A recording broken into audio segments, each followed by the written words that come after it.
Ryan Reynolds here for, I guess, my 100th Mint commercial. No, don't. I mean, honestly, when I started this, I thought I only have to do like 4 of these. I mean, it's unlimited premium wireless for $15 a month. How are there still people paying 2 or 3 times that much? I'm sorry, I shouldn't be victim blaming here. Give it a try at mintmobile.com/save. Whenever you're ready. $45 upfront payment equivalent to $15 per month. New customers on first 3-month plan only. Taxes and fees extra. Speed slower above 40 gigabytes. See details. District of Conservation is sponsored by CFACT. To learn more about our sponsor, head over to cfact.org. Thank you so much for listening. Welcome to District of Conservation. I am your host, Gabriella Hoffman. This podcast offers a sober examination into all things hunting, fishing, shooting sports, energy, environment, and the public policy surrounding it. And this podcast also specializes in original interviews that you won't hear elsewhere. Here's what I have for you today. I've returned from Alaska, the last frontier, and really had a great time across the 9 days I was traveling there to film a couple batches of Conservation Nation that we'll be bringing to you later this fall and early next year at the latest. We covered resource development in the vein of the Alaska model, and I got to have a lot of fun too in the process. It wasn't grueling film conditions. It's a lot of fun whenever we go to the field and film Conservation Nation episodes. So if you're wondering why I was in Alaska, that is it. But for purposes of today's episode, I have a special interview with my new friend Patrick Brenner of the Southwestern Public Policy Institute.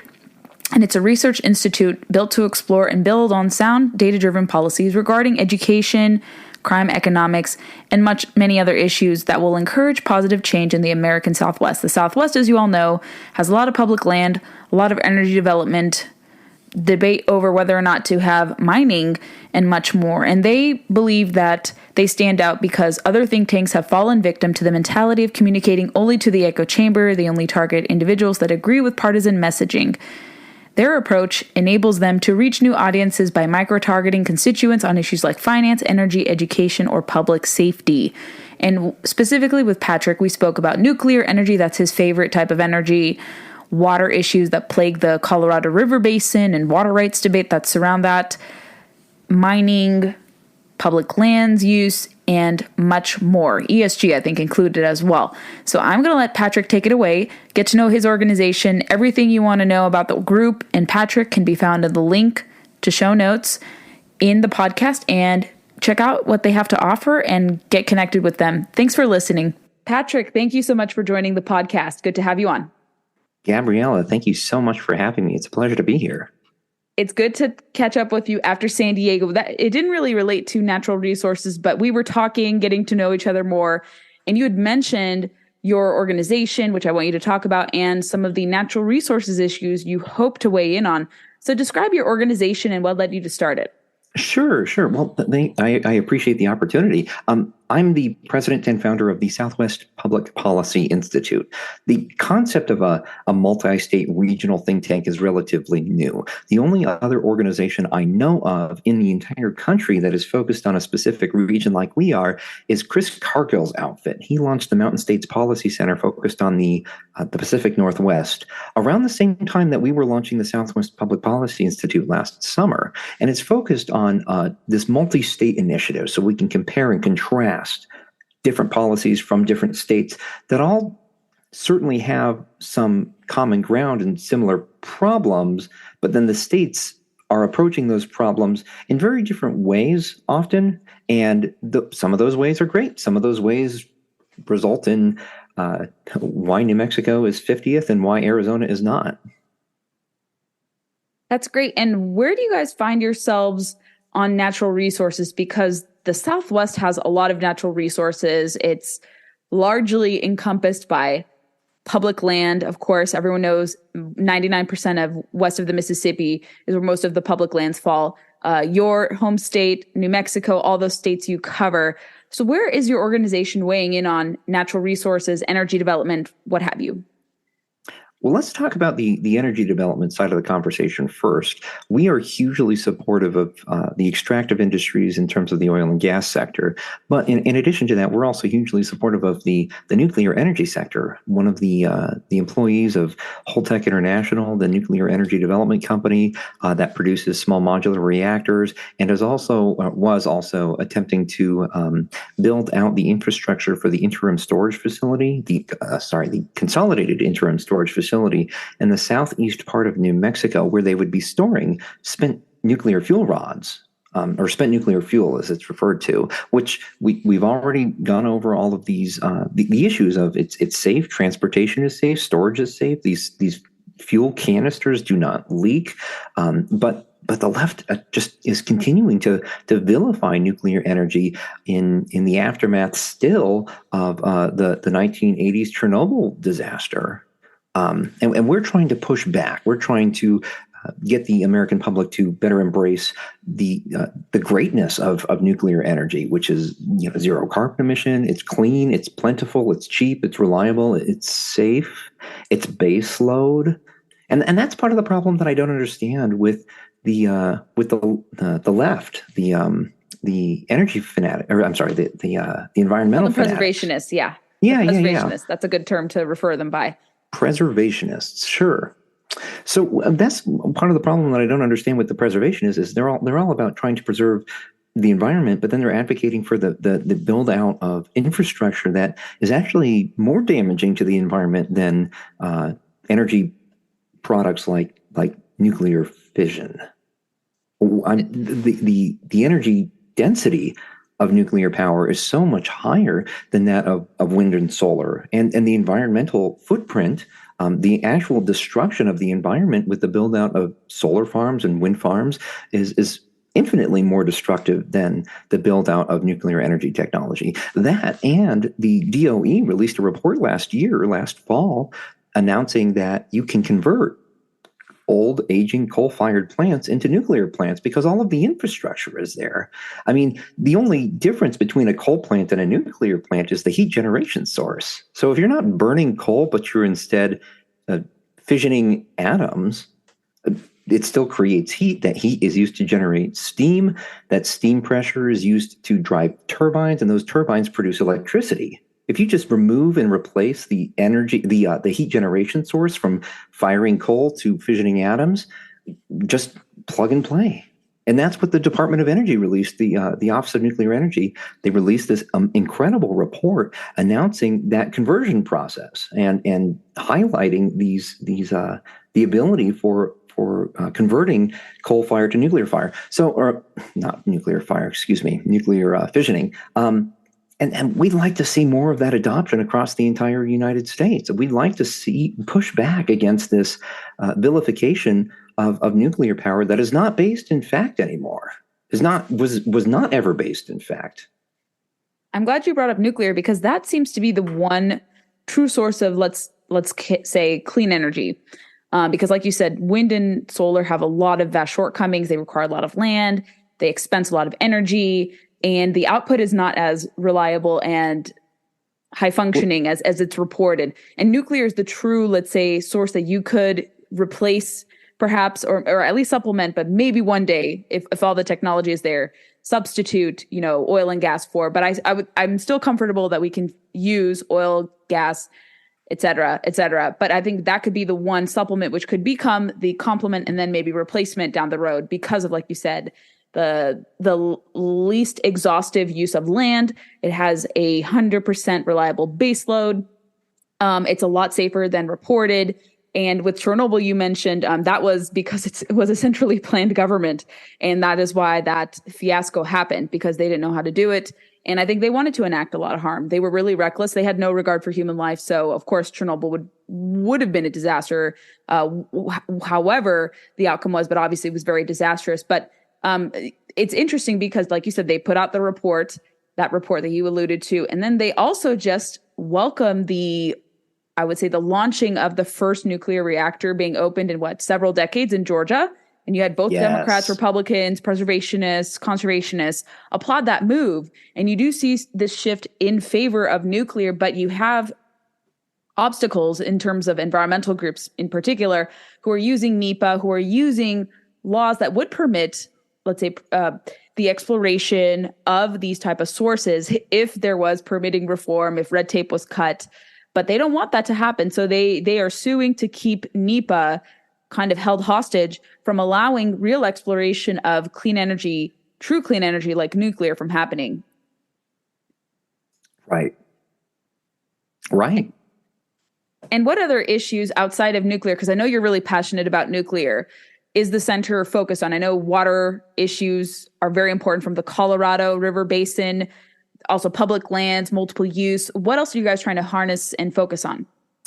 Well, I think this one, water is a really important issue. To me personally, because of a family involvement in certain water risk mitigation that goes back to the Aaron Brockovich era in the 90s, when the town of Hinckley, California, expressed concerns over a chromium-6 plume that was the result of these groundwater ponds that were maintained by the California Pacific Gas and Electric Company. These groundwater ponds were leaching chromium-6 into the groundwater, and it created a chromium-6 plume that eventually polluted aquifers that were used by the residents of the town of Hinckley in their drinking water. And my dad, a PhD holder from MIT in inorganic chemistry, David Brenner, Dr. David Brenner, not the comedian. He actually worked on the Pacific Gas and Electric litigation from the perspective of environmental risk mitigation with the Aaron Brockovich team. But he was of the opinion always that the chromium-6 groundwater plume was not actually causing any of the symptoms that were being experienced by the residents of the town of Hinckley. The issue was that he was hired by the Aaron Brockovich legal team to keep him quiet. But that's my story. That's why I have an interest in exploring the water management issues that are facing the American Southwest. I mean, it's one of the sunniest regions in the country, and we've got some water shortage problems. Hoover Dam, Lake Mead, is currently at one of its lowest levels in forever, all-time record lows. We've got some serious issues with water management in the American Southwest. And I mean, in New Mexico, my current home state of New Mexico, there was even those issues where those mines were being mismanaged by the EPA, and they released a whole bunch of contaminants into the Rio Grande. So we've got some serious problems facing the American Southwest just in terms of being able to deliver requisite water supply to residents, to agriculture, and it's hugely impactful. And we've got the Navajo Nation that's currently being ruled against by the Supreme Court with water rights surrounding the Colorado River. We've got a lot of problems, and we'd like to weigh in. We'd like to help. There are a lot of issues percolating, and water management is certainly one of them. This is more to Central California, a little out of the southwestern portion of California, but they don't want to create any infrastructure or storage. I did a report, I think I told you this, about water management in California. When they get a lot of rainfall that cancels out the drought with the snowpack, they often tend to release the water into the ocean, not conserving the resources, not replenishing it. And that's largely to blame as well, I would say, for some of the woes. And then, California gets much of the water. I think they get the largest percentage because they're the largest state with the largest population. And so the other states in that compact with the Colorado River lose out because California, I think, gets the majority of the water rights there. And you could probably speak better to that than I can, but that's something I've always been interested in. And I appreciate that preview. Have you been following the news of the new designation of the Arizona Monument right near the Grand Canyon? Are you guys going to be weighing in on that? No, not yet. Not yet. Well, I'll talk a little bit about it, but it's interesting. This kind of goes into the greater multiple use equation. This news broke as I was traveling to Alaska, but I think your organization may weigh in on this. And I'm not trying to reflexively oppose it because I'm very skeptical of Biden's interpretation of multiple use. I think he's steering away from that model, and I think that's problematic and wrong for them to do. And I was reading into this designation, and it's 1.1 million acres. So that concerns me a lot because of how big it is, straying away from Section 2 of the Antiquities Act, which says it has to be small compatible areas. And Congress has to weigh in on this and determine, is 1.1 million acres small compatible? Or should there be a restriction on how much the president can set aside for a monument? And there's already restrictions to mining in this immediate area. And I talked to hunter interests, and they say so far they're not concerned about it restricting hunting and fishing access, but you never know. With this administration, they could eventually decide to renege on that pledge. But the area of contention is with Arizona ranchers and farmers, and even Utah ranchers and farmers who have grazing rights in this particular area. So for me, that kind of sticks out as concerning, and also the large swath of land that they're setting aside for a monument, and also the existing restrictions to mining that exist there, at least until 2032. So that's something you should weigh in on. And I'm going to explore it more here on the podcast. But are you guys also concerned? I think we talked more and got to know each other more, obviously through our connection with our mutual friend, Francis. But you had reached out to me and said kudos for my Wall Street Journal op-ed. But are you guys following the BLM directive to change what multiple use is and maybe challenge that there? No, we haven't been, and that's only because of we just don't have any body of work to show and advocate on behalf of when it comes to the BLM and the redefinition of multiple use. That's still an issue I think you guys can weigh in on for sure. But are there any other like energy projects outside of nuclear that are kind of on the organization's radar? Any other sticking points like maybe Waters of the United States or Endangered Species Act? Anything else that you guys are going to possibly weigh in on? Sure. Well, within the energy sector, I've got tunnel vision. We've got tunnel vision. We're focused so heavily on nuclear power right now. We'd like to see additional friendliness showed by the administration of the state of New Mexico, Governor Michelle Lujan Grisham's administration toward oil and natural gas industries. Just because the oil and natural gas sector makes up such a huge, the revenues generated by the royalties for producing the oil and gas make up such a huge percentage of the state budget. And we're one of the top producers, if not, are we not the top? Is New Mexico the top producer in the country right now for oil and gas? It was right there in like the top 5. You guys are definitely in the top 5. I think it's Texas, and then maybe you guys. I have to recall, but it's Texas usually is the king here in terms of their production. But I think you guys are in the top 5. And that's all coming out of the Permian Basin, which is the southeast part of the state of New Mexico. Which you share, yes. Yep. With Texas. Yep. Texas, and that's like Midland, West Texas. So we'd like to see. You've got 2 different states that are reacting and being friendly to, or not being friendly to, the oil and gas sector. You've got New Mexico that just wants to kill the industry, or at least an administration that is portraying itself as wanting to kill the industry in order to cozy up to those far left extremist interests. And then you've got Texas that is so incredibly friendly to the oil and gas sector and the oil and gas industry, and they just they embrace it. They embrace it. They love it. It generates a ton of revenue for the entire state of Texas, and you've got this huge difference in the approach of these 2 different states, and that's something that we absolutely would love to highlight.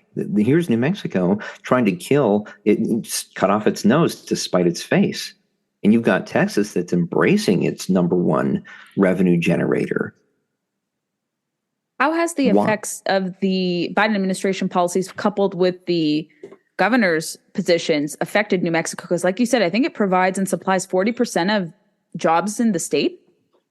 40% of the revenue of the entire state. I think the number one the number one sector of job providing in the state of New Mexico is it's all public sector. I mean, the government is the number 1 employer in the state of New Mexico, and that's coming from a combination of the national labs here, San Diego National Lab, Los Alamos National Lab, and I went to Los Alamos High School, class of 2010. we missed our 10-year reunion. Thank you, COVID. But those two labs and the University of New Mexico, and then the state of New Mexico, those are all the top employers in New Mexico, and it's really a shame when you consider the natural resources that are available in New Mexico. Copper or other extractive industries. New Mexico used to be a huge copper producer, and that's certainly not the case anymore. And you've got problems in Arizona with copper extraction.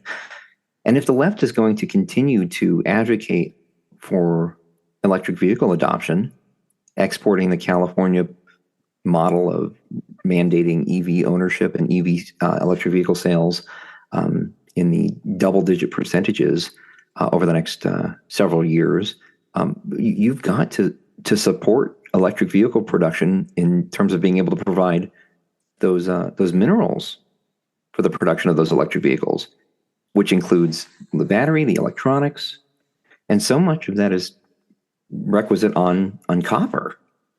But you've got these states that are advocating for EVs, but then you've got the same states that are advocating for no mining. It's entirely, it's a paradox. It's hypocritical. I mean, if we were to give them the benefit of the doubt, if let's say we want the viability of EVs, but there are many shortcomings and they're sitting in car lots not being purchased, even with the nice incentives and perks being offered. If you were to call it American made or want it to be American made, you would look here at home, you'd look in the Southwest, you'd look in Alaska to safely procure and refine rare earth minerals or these critical mining sources. But they don't want to do that. They want to go to the Congo. They want to go to these countries to get it for cheap and ignore the vast human rights issues, the slave labor conditions, and partner with countries that have no environmental standards, very little environmental standards. So it is a huge paradox, even though it is plentiful and can be safely procured and refined here, even with kind of, like you said, the vast shortcomings with these so-called alternatives that they're looking for. But they don't want to do it here. They don't want to do it safely. And it's very questionable as to how they operate, and they want nothing done here, but they're okay with looking. It's like the paradox of ESG. They are fine with, not doing anything here, and they're preaching here, yet they are partnering with countries that have no regard for the environment, and they're fine with dealing with them and ignoring ESG standards here, and then having no ESG standards when they're bartering, with China and the Congo and other countries where there are vast problems. Right. I'm so glad that you mentioned that. The environmental standards of the United States are the gold standard for the entire world. We are so careful with the extraction. We are so careful with the way we return the mining facilities back to their natural environments in the aftermath of the mines. I mean, when the mines have served their purpose and it's time to return them back to their natural state, many of these companies will do that. I mean, these are requirements, and you won't see that out of these other countries. So why is the left out there advocating for the extraction of rare earth minerals and requisite minerals for the adoption, the widespread adoption, the mandated adoption of electric vehicles, and in the same breath is telling the American public that we can't source the components for those vehicles from within our own country, when we are the ones that are going to produce it the safest, the cleanest methods possible. It is a paradox. But it's not surprising because China has the majority stake of the rare earth minerals. They control it through other countries, and they dominate here. And there's no way the U.S. will be able to compete with them as it currently stands, because they not surrendered, but they rather deferred it to them and gave them the ability to do this. Shrugged the responsibility, didn't really care. And they're like, oh, yeah, it's okay for other countries to lead here. All the while, they're engaging in so many questionable environmental practices, again, not adhering to ESG and the like. And I think the U.S. brought this problem upon themselves. It did. It has put us in a position where we are so heavily reliant on the interests of a foreign power that often does not share our best interests. It does not share Western values. China is not a friend to the United States. Mm-mm. But you've got the left that's advocating for additional reliance on China, and I don't understand. It is such a paradox, Gabriella, that I don't understand how they could make that case. But they do, because I think we have people in charge, the preservationists especially, who want to not be number one anymore. And because we were dominating for too long, it's China's turn or it's another country's turn. And they have to dominate now for some odd reason, because we were controlling and dominating for many, many decades.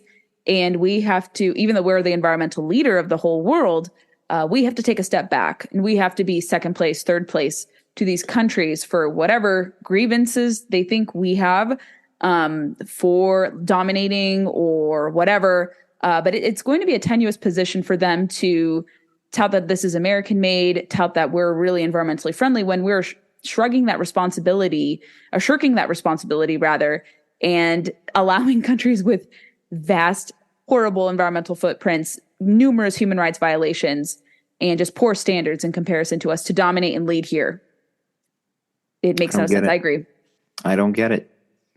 But that's what it is. That's the preservationist paradox. I think that's what we're going to call it there. So, Patrick, if people want to follow the organization and support your other work, even besides natural resources, the Southwest Public Policy Institute, where would you like to defer them? Tell us how you can support and get involved, because I bet you I have a lot of Southwest listeners. I think they're looking for groups to get involved in and support. I want you to dispense the details and share how they can get involved and support you. Absolutely. The Southwest Public Policy Institute, we have a website, southwestpolicy.com. On that website, you can find all of our social media platforms. We're on Facebook, we're on Twitter, we're on LinkedIn, we're everywhere. We have a podcast that we release every Friday as well. We call it SPPI TV. It's available on Spotify. We also live stream it with video to YouTube and everything else. So if you're interested in listening to issues that are presently facing the American Southwest, SPPI TV is the place to be. And it's also available everywhere podcasts are available. I think Stitcher is going away, but we'll be on Pandora and everything else. Excellent. The core tenets of the Institute, I think, are really important, and really emphasize natural resources as a prime focus for the work of the Institute. We've distilled all of our work into four major categories: education reform, energy, and the environment. So that's one. Education is number one. Energy and the environment, that's number two. Economic opportunity is number three.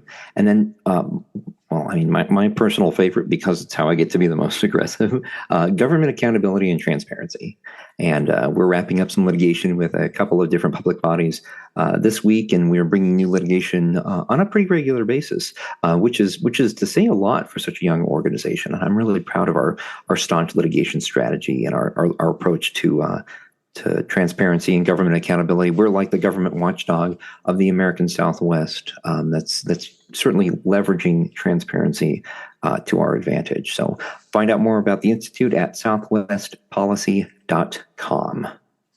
A much needed outfit, and any way I can help with natural resources or draw attention to topics in your region, we will collaborate. We've already established that, but I encourage everyone to connect with Patrick and his organization. This won't be the first you hear from him, and we'll have him on hopefully to talk about more issues as it relates to Southwest, public lands, multiple use, nuclear, because nuclear is something a lot of people are going to be talking about. So I would love to learn more about nuclear from you, Patrick, and any details you can send over, of course, and we'll love to have you back on.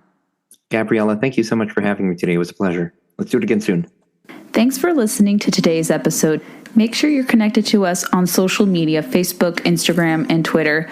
And also on your preferred player, we recommend Apple Podcasts, where you can leave us reviews if you really like the content. Share the podcast with friends who may be interested in learning more about what's trending in conservation and the related industries that entangle with it and sometimes work against it as well. Thanks for listening to the show, and stay tuned for the next episode.